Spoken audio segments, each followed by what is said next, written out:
Welcome to the Sonoran Desert, where it's 82 degrees on December 21st. We're going to be sweating on Christmas Day.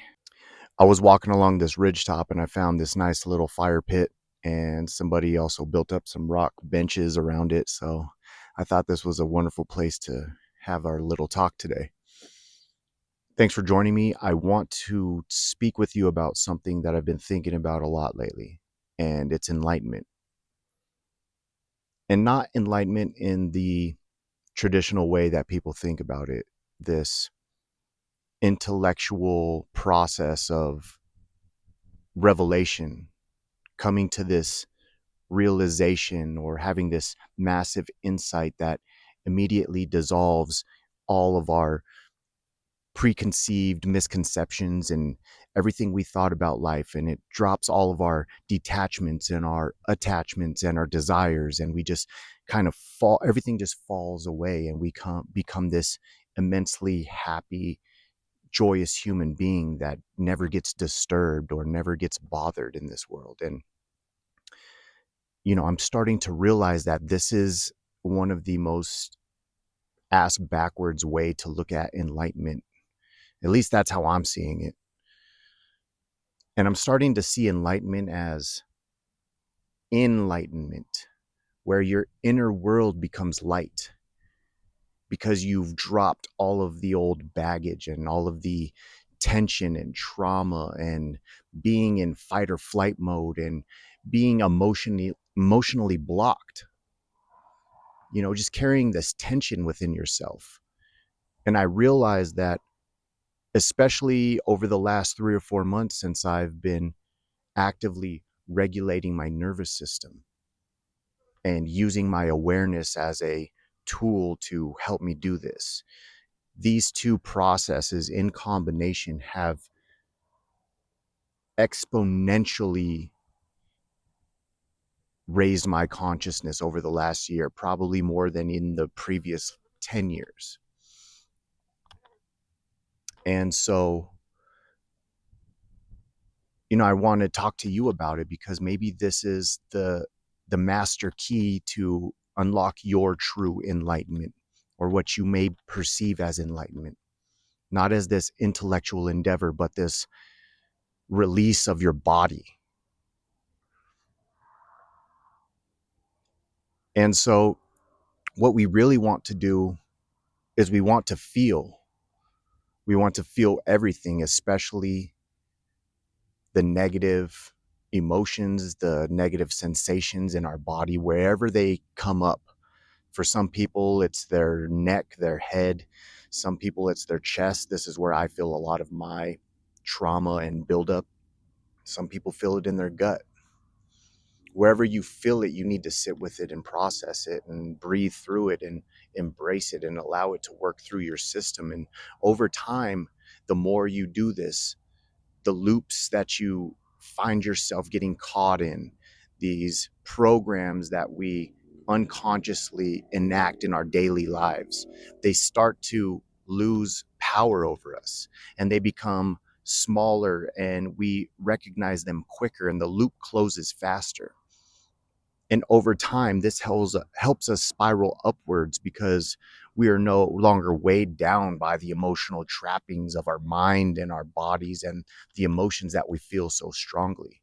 Or maybe we don't feel our emotion. Maybe we suppress our emotion, and we need to start allowing ourselves to feel it again and for it to be part of our world, because it may be intense and you may not like it, but once you can sit with it and regulate yourself within the moment during the chaos, you start to understand that this is just something that passes through us, and we can allow it to come in, do its job, and leave, and not get attached to it in the process.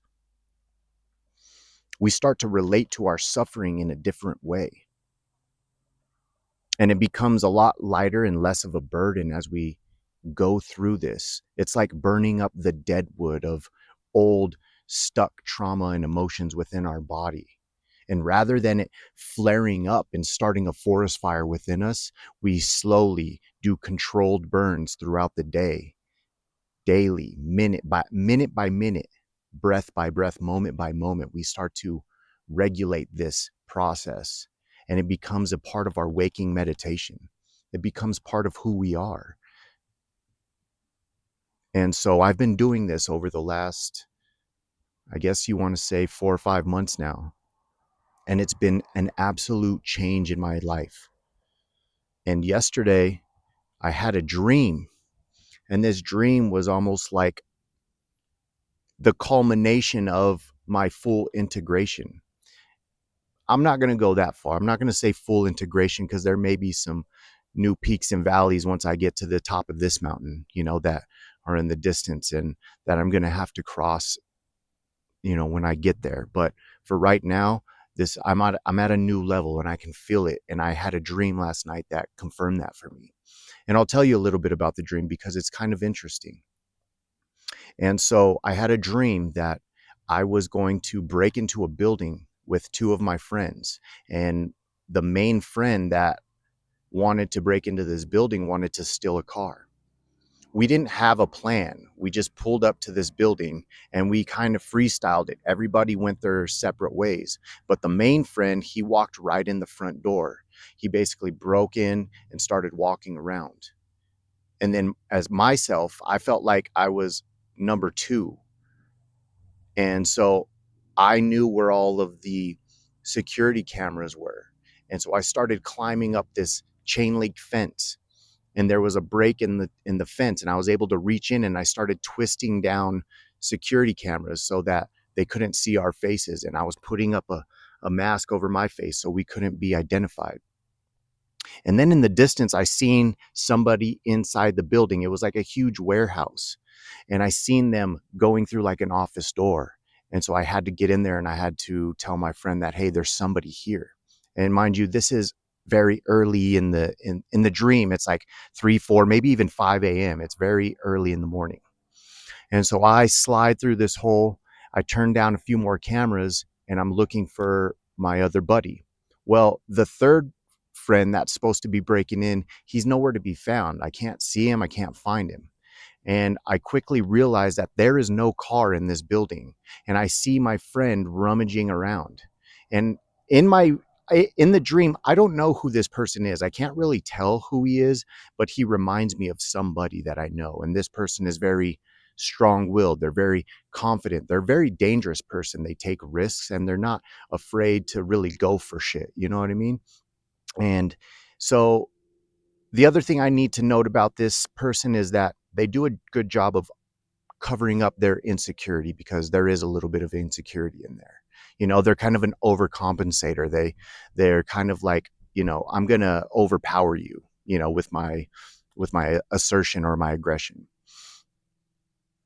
And so I find this person and I tell him, hey, there's somebody in here. There's somebody in the building. We got to go. There's no car. What are you doing rummaging around in here? And there, the third guy shows up, and he's been gone the whole time, and he shows up like, hey, what's going on? We got to get out of here. And I'm like, yeah, we got to go. And I start to leave and I start to run because I realize more people are coming in. And I go into this other room, and a worker, like a tall, strong worker dude, like in a vest, is walking around the corner, and there's a shadow right here up against the wall. And I try to hide in the shadow, like so that he cannot see me. But sure enough, he walks around, the worker sees me and he says, hey, what are you doing?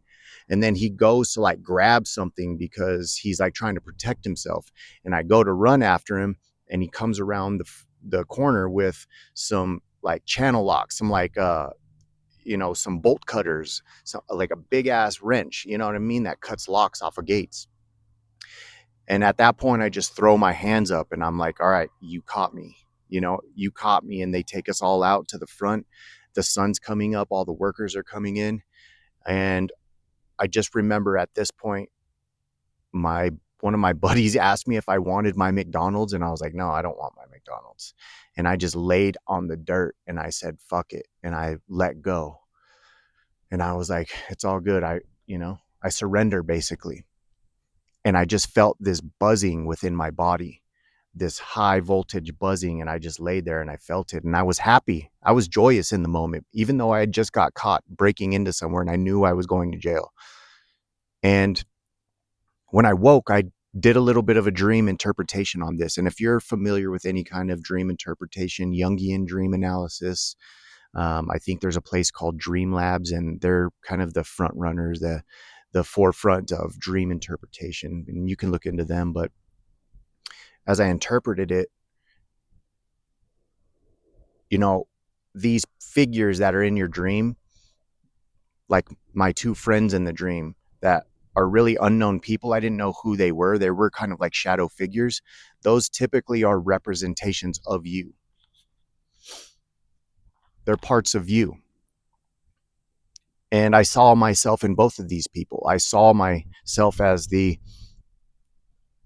insecure overcompensator who's rebellious and takes risks and has gotten through life, you know, not following the status quo. And the other friend who never even showed up, and when he did, it was last minute and zero accountability. And it's like, that's part of me too. It's the part of me that avoids, that isolates, that shows up late. So it's, you know, nothing that I have to take accountability for. You know what I mean? And then there's that shadow part of me that's trying to control everything, you know, trying to see everything from every angle and, making sure everyone's good and taking care of it all. And when I hid in that shadow, I realized that that worker that came around the corner and saw me and captured me and pulled out the bolt cutters, that was me too. And it was the me now. It was the me who exposed my shadow. I caught myself. I've been doing the work. I've been doing the regulation. I've been doing the journaling, the looking at myself in the mirror, all the shadow work I've been doing. And I exposed myself to myself. And I've taken on a certain amount of responsibility. And I think that's why that person came out as a worker with the bolt cutters. The guy who set me free, he cut my chains. And what happened?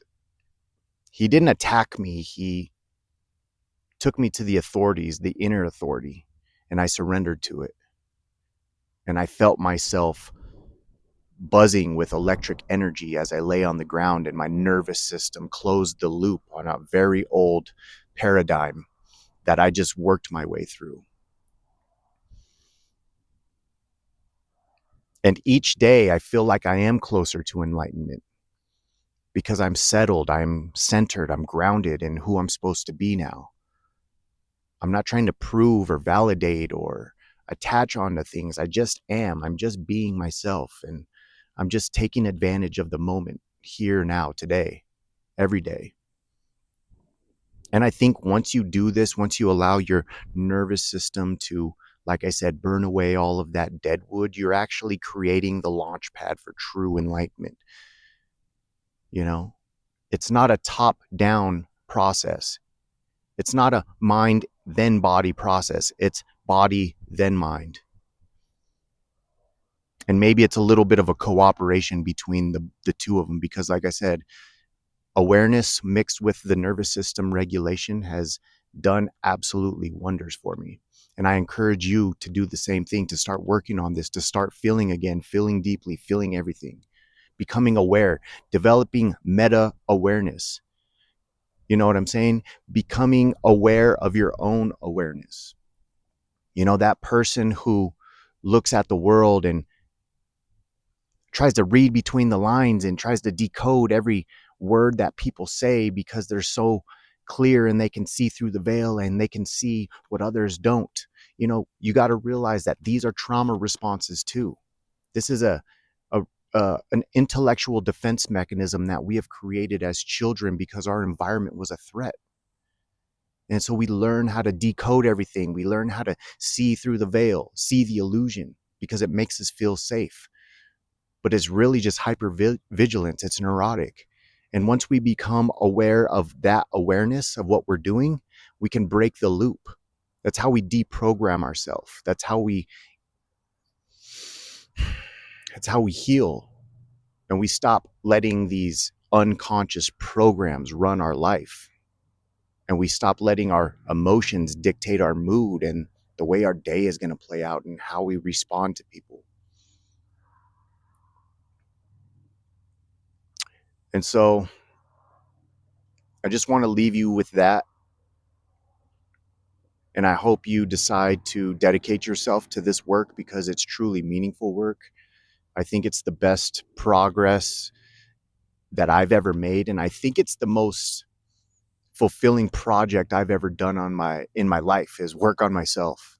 And, I want to offer all of this to you because knowledge not shared is knowledge wasted. And, this type of stuff, if we all did this together, it would make the world a better place. I truly believe that. So I'm going to leave you with that.